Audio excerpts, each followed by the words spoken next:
How's it going? This is Rick at Ralph, and today I will be showing you Metamachy. Metamachy is a very old chess game. It is a lot bigger than a normal chess game. It's a 12 by 12 board. There's a lot more pieces, and the strategies get pretty insane. The first thing I will show you is that black in the beginning of the game has the priority of choosing how the royal pieces are arranged.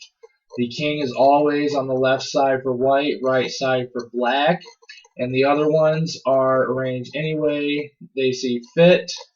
And we're going to choose this one today. Makes a total of 12 combinations, by the way.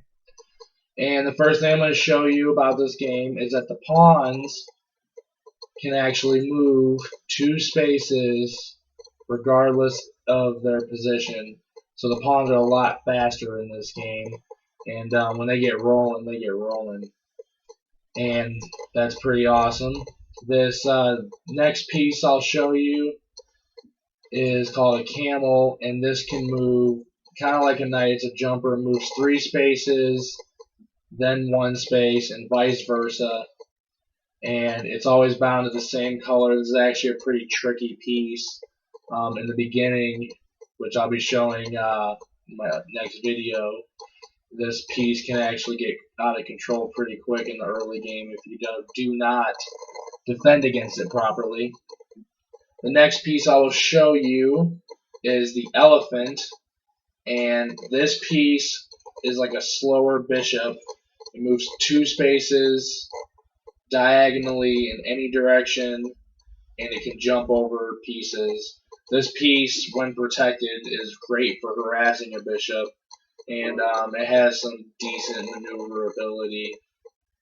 The next piece I will show you is the cannon, and this piece can move like a rook, see, but when it takes, it has to jump over exactly one piece. This is the only way that a cannon can make an exchange.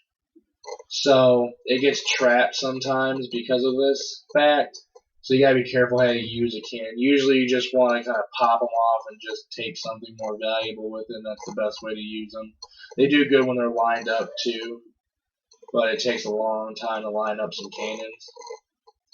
The next piece I will show you is a royal piece. It's the lion. It's my favorite piece because it just has so much maneuverability, and it can actually checkmate the king by itself.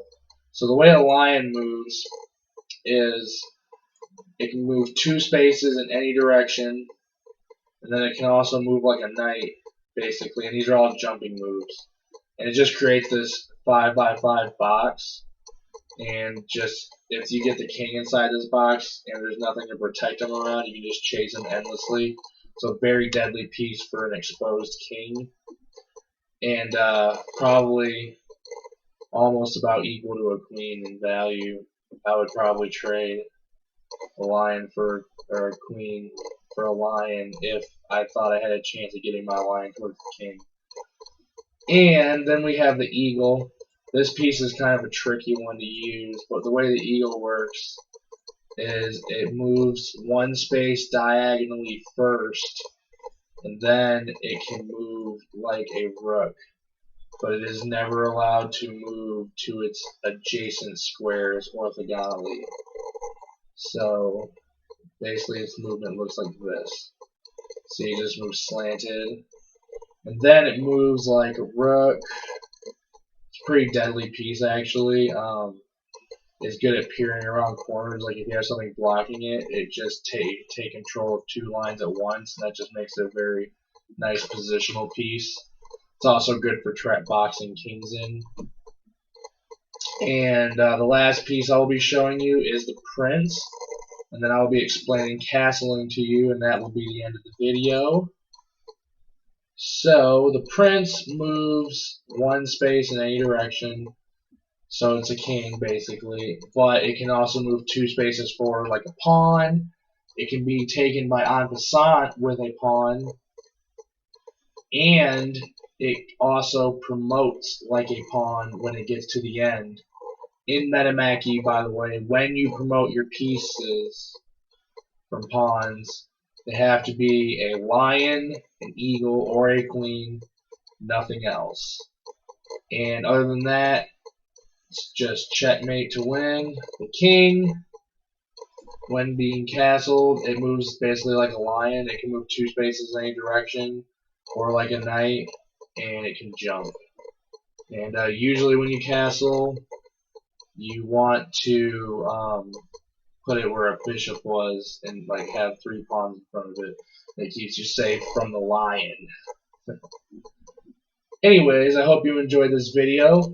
In the start of the series, after this, I will be showing Metamachy theory and getting into the various strategies and just the critical moves that you need to know just to survive in the beginning of the game. But it's a pretty fun game. It's really good for, sometimes chess gets a little redundant because just everybody knows all these variations, and it feels like you're just playing a memory war. And there's no memory war with this game. Like, you could try to memorize all the variations, but I very much doubt you will get very far. So thanks for watching, and have a good night.